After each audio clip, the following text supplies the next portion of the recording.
How powerful was Glaurung, Morgoth's first and mightiest dragon? Let's take a look.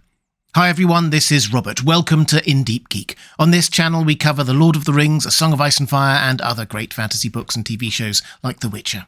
Welcome. Morgoth seems to have first thought to make dragons early in the first age of Middle-earth. The situation was that after he had arrived back in Middle-earth with the Silmarils at the start of the First Age, he was followed by the Noldor elves, headed up by Feanor, who wanted his Silmarils back. Those Noldor, fresh from the Undying Lands, were very strong, and Morgoth relatively weak, so for the first while Morgoth was penned in to Angband, his fortress in the north of Middle-earth. There were a few epic battles, but essentially there was a long standoff, the Siege of Angband. The elves weren't strong enough to take on Morgoth in his own fortress, and he wasn't strong enough to break out from their siege. After a failed attempt to break the siege in the year 155, we read this in The War of the Jewels. Thereafter, there was peace for many years and no open assault, for Morgoth perceived now that the orcs unaided were no match for the Noldor, save in such numbers as he could not yet muster. Therefore, he sought in his heart for new counsel, and he bethought him of dragons, which seems to have kept him busy for a few decades, until in the year 260, when Glaurung emerged, albeit only briefly. We pick up the story in the Silmarillion. After 100 years, Glaurung, the first of the Uroloki, the fire drakes of the north, issued from Angband's gates by night. He was yet young and scarce half-grown, for long and slow is the life of dragons. But the elves fled before him to Eredwethrin and Dorthonion in dismay, and he defiled the fields of Ardgallen. Then Fingon, prince of Hithlum, rode against him with archers on horseback and hemmed him round with a ring of swift riders, and Glaurung could not endure their darts, being not yet come to his full armour, and he fled back to Angband, and came not forth again for many years. Fingon won great praise, and the Noldor rejoiced, for few foresaw the full meaning and threat of this new thing. But Morgoth was ill-pleased that Glaurung had disclosed himself over soon, and after his defeat there was the long peace of well-nigh 200 years. So Morgoth had spent some time making Glaurung, the first dragon, who got a bit of a rush of blood to the head and charged out of Angband before he was fully grown. And Morgoth wasn't pleased, and kept him penned into Angband for another couple of 100 years or so until he was ready. At which point, we should cover off the important point that although I talk about Morgoth making Glaurung, he didn't craft him out of nothing. Only Eru Ilúvatar can do that in Tolkien's world. He would have had to start with some raw materials and gone from there. Some have speculated that in the same way that orcs are a mockery of elves, dragons are a mockery of the great eagles, or a counterfeit, which was the word Tolkien preferred. Perhaps, though we don't have confirmation of this. And although later dragons were clearly flying creatures, Glaurung was not. Not that that should make us view him as anything less than hugely powerful. By the time of his next emergence into the world in the year 455 for the Dagor Bragolach, the Battle of Sudden Flame, where Morgoth's forces broke out unexpectedly and in great force, his entrance there was quite something. In the front of that fire came Glaurung the Golden, father of dragons, in his full might, and in his train were Balrogs, and behind them came the black armies of the orcs, in multitudes such as the Noldor had never before seen or imagined. And they assaulted the fortresses of the Noldor, and broke the leaguer about Angband, and slew wherever they found them the Noldor and their allies, grey elves and men.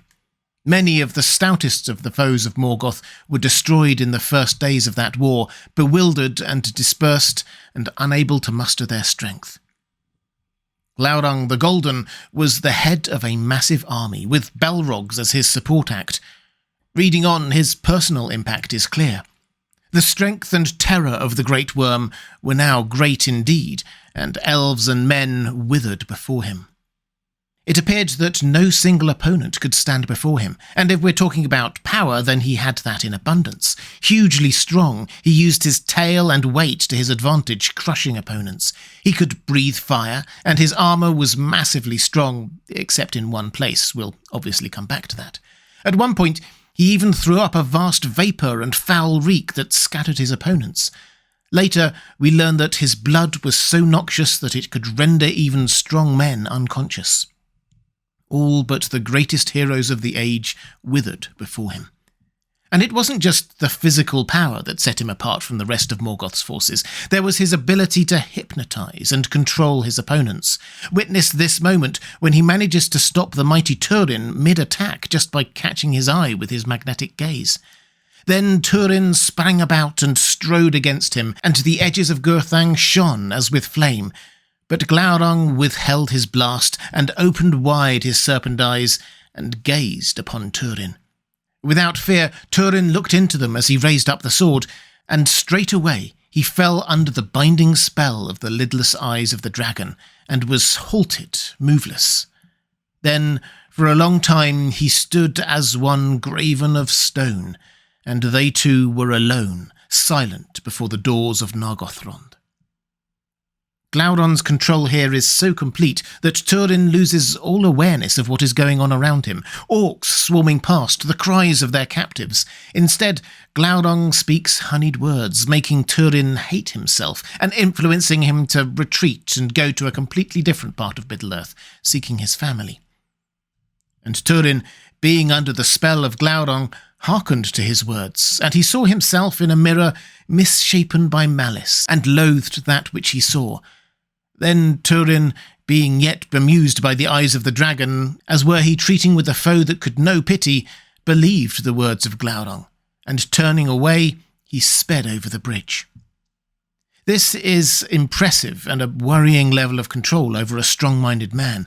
Glaurung then later performs a similar trick against Nienor, Turin's sister, but this time he doesn't just freeze her and suggest she do something, he completely wipes her memory of everything, including her own identity.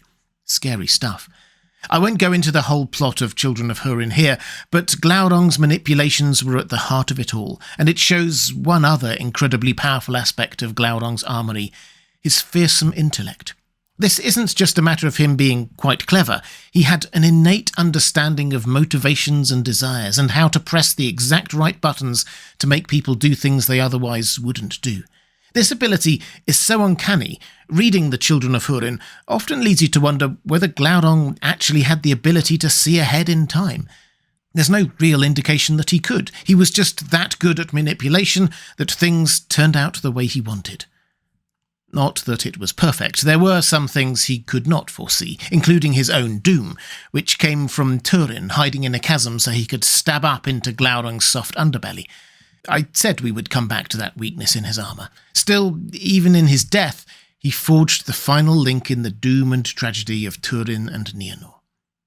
Despite his huge impact there in the First Age, perhaps Glaurung's greatest contribution was his role as Father of Dragons. His brood was many and terrible, we're told. To be honest, Tolkien isn't 100% clear on whether this means the other dragons who followed him were his actual children. Some of them were, or none, and being their father was just an honorary title, as he was the first dragon. To be sure, the later dragons were different to Glaurung, and there appeared to be several different types of them, with the biggest innovation, if that's the right word, being winged dragons, revealed towards the end of the First Age. Morgoth, we read, loosed upon his foes the last desperate assault that he had prepared, and out of the pits of Angband there issued the winged dragons that had not before been seen. Personally, I suspect that Glaurung was the father of at least many of them. The dragons of the Second and Third Ages certainly seem to reproduce via eggs without Morgoth's intervention, and there are many shared attributes between him and his later descendants, suggesting a link. Take Smaug, for example. Tolkien describes them both as Uraloki, or fire drakes. They breathe fire, are intelligent, manipulative, like sleeping on mounds of gold, have hypnotic abilities and hard scales, though with a noticeable weakness in their soft underbelly. And Glaurung was the greater in all of those things, other than flying, of course. Smaug comes across as an evil echo of his formidable forebear. Glaurung was the first and greatest of the dragons, but still just a prototype. He crawled around the earth rather than flew over it, and maliciously manipulated rather than just destroyed. Morgoth's next step in the development of dragons would be Ancalagon the Black, but we'll look at him in another video. If you'd like to see more Lord of the Rings videos, please click on the link on the left of your screen. Or if you'd like to support this channel, thank you. There's a link to my Patreon page on the right of your screen. That's all for this time. Thanks for watching. I'll see you again soon.